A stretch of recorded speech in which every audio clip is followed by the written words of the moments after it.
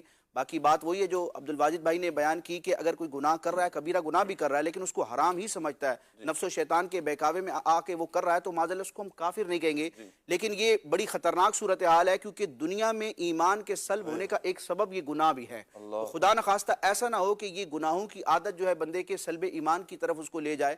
اللہ پاک ہمیں گناہوں سے بچنے کی توفیق عطا فرمائے۔ عبادت میری عزت میں تلاوت میں لگا دے دل، عبادت میری عزت میں تلاوت میں لگا دے دل، رجب کا واسطہ دیتا ہوں، فرما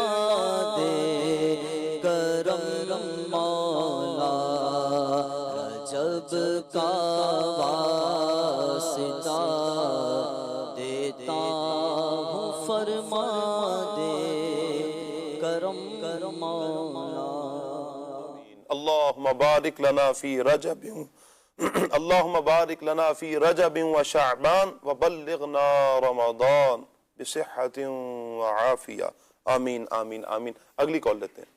مجھے عادل بھائی کی آواز میں کلام سنا دیں، ہے صف آرا صف حور و ملک، پلیز یہ سنوا دیں، بڑی مہربانی ہے۔ جی انشاءاللہ ٹیم سے عرض کروں گا، اگر تیار ہے تو چلا دیجئے گا۔ جی چلا دیجئے۔ سرلا مکان سے طلب ہوئی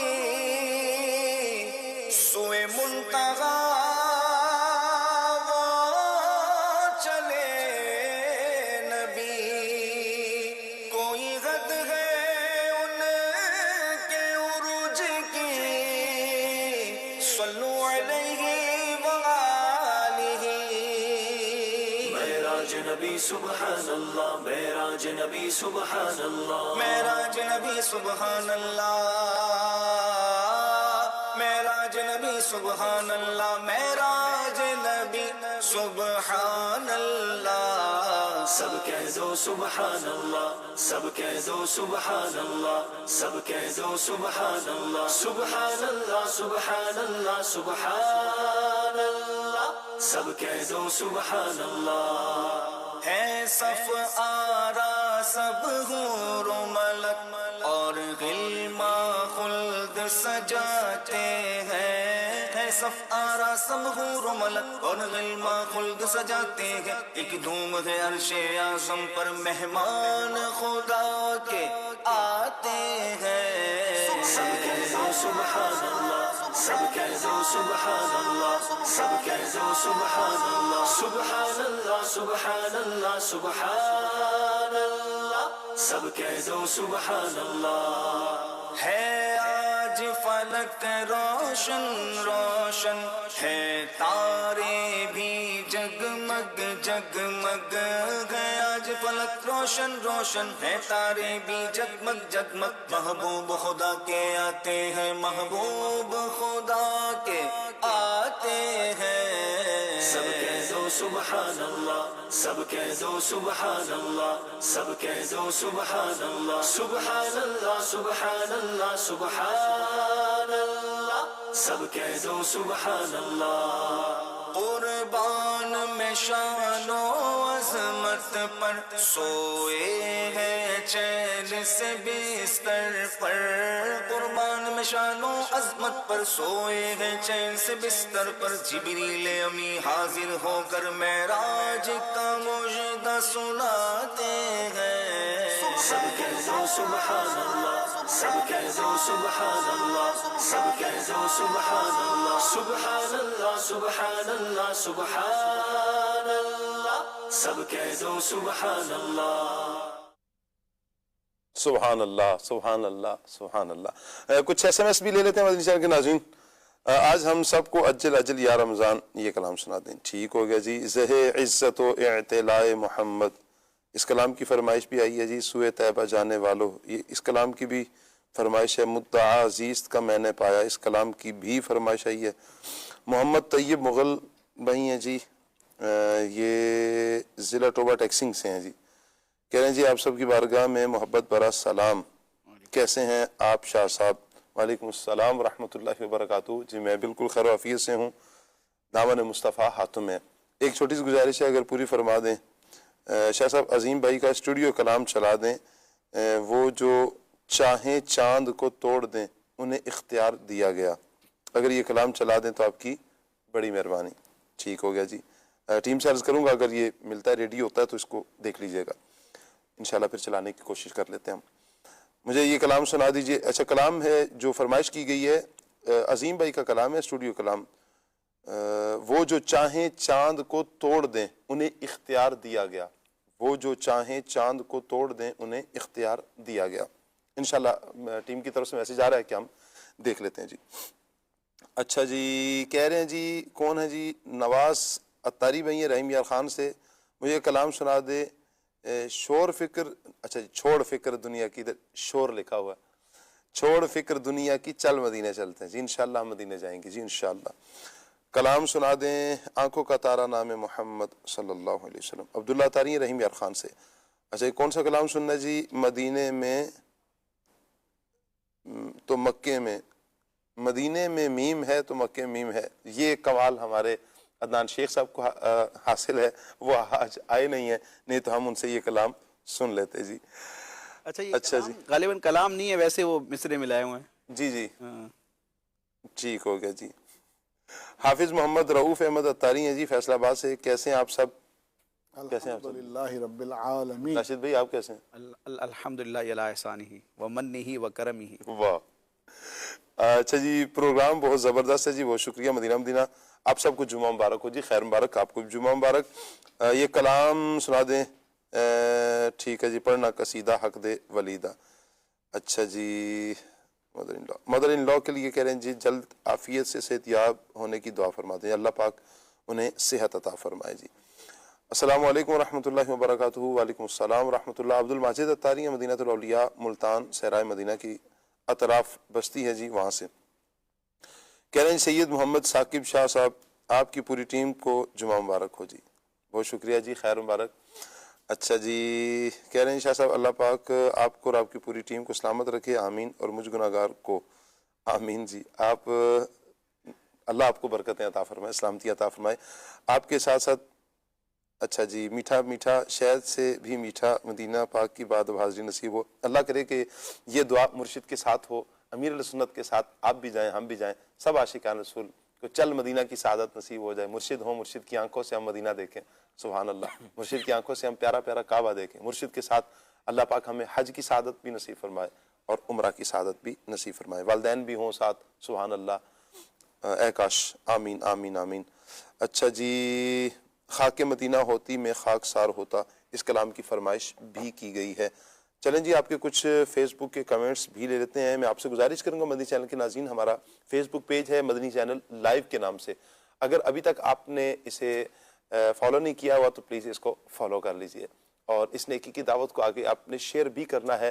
مدنی چینل لائیو آپ اسکرین پر ملاحظہ بھی فرما رہے ہیں, آپ اس کو اپنے پاس فالو کر لیں گے تو جیسے ہی کوئی پروگرام لائیو آنا شروع ہوگا روزانہ کی بنیاد پر نیکی کی دعوت آپ کے پاس پہنچتی رہے گی. اور پھر اس نیکی کی دعوت کو آگے فوراً شیئر بھی کر دیا کریں. بہت سے عاشقان رسول تک یہ نیکی کی دعوت پہنچ جائے گی. اللہ نے چاہا کسی کی زندگی میں اگر مثبت انقلاب آتا ہے, اس کی نیکیوں میں اضافہ ہو جاتا ہے, وہ اس طرف اگر بڑھتا ہے تو اللہ نے چاہا تو آپ کو بھی اس کا اللہ پاک ضرور اجر عطا فرمائے گا. اچھا جی کچھ کمنٹس ہے جی. سجاد اکبر بھائی کا میسیج آیا ہوا ہے جی, ٹھیک ہو گیا. ایک میسیج ہے جی ماشاءاللہ الکریم زبردست، بہت شکریہ جی۔ علی شیر بھائی ہمارے ساتھ ہیں جی، شانو علی بھائی بھی ہمارے ساتھ ہیں، بہت شکریہ۔ اچھا جی، انس رضا ہمارے ساتھ ہیں جی، بہت شکریہ۔ عادل اتاری بھائی کہہ رہے ہیں جی سلام شاہ صاحب کیسے ہیں آپ سب؟ وعلیکم السلام ورحمۃ اللہ وبرکاتہ جی، اللہ پاک کا بڑا کرم ہے۔ شاید 2 ٹاپک آپ نے کہا ہے، امانت اور خیانت کرنا کیسا، اس حوالے سے ٹاپک کا اگر مشورہ دیا ہے تو مدینہ اگر تو یہ سوال پوچھ رہے ہیں تو امانت اچھا عمل ہے، خیانت برا عمل ہے۔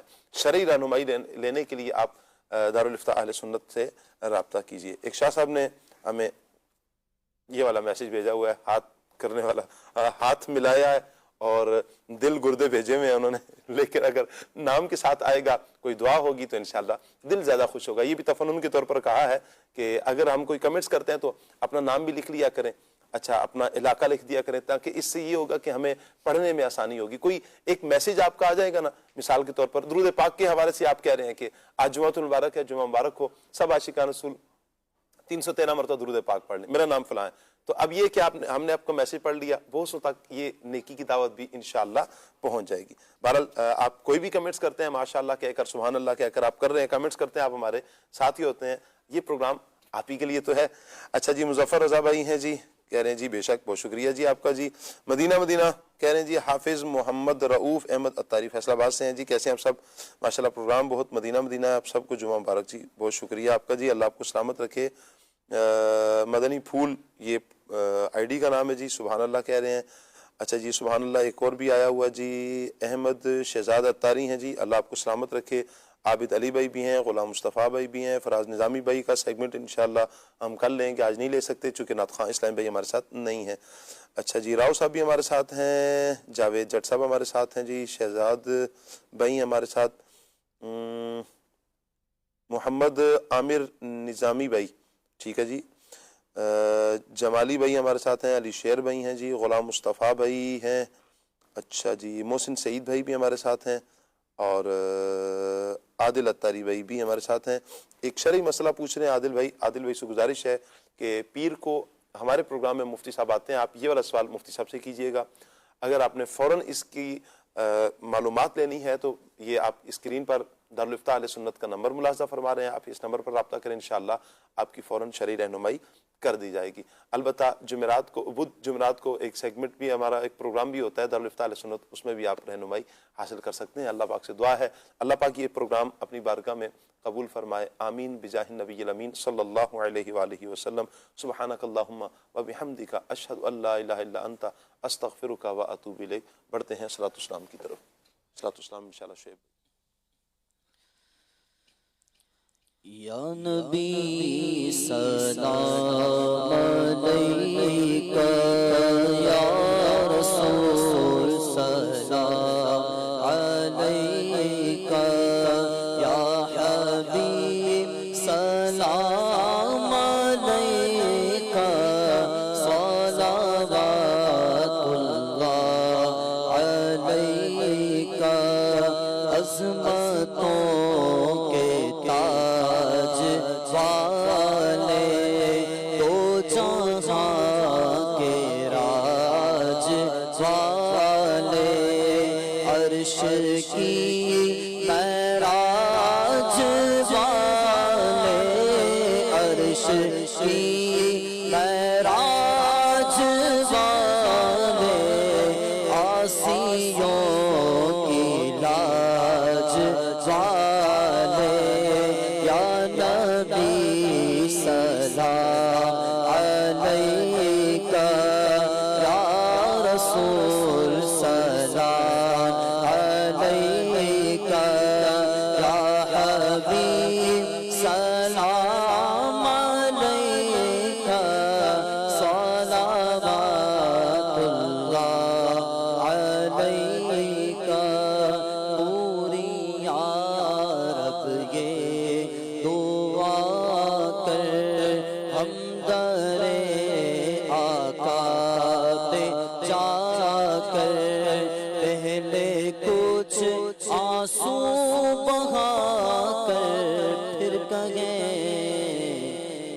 کو جھکا کر صلاۃ و سلام علیک یا رسول اللہ، الصلاۃ و سلام علیک یا حبیب اللہ، الصلاۃ و سلام علیک یا نبی اللہ وعلی آلک و اصحابک یا نور اللہ۔ کھلے آنکھ صلی علی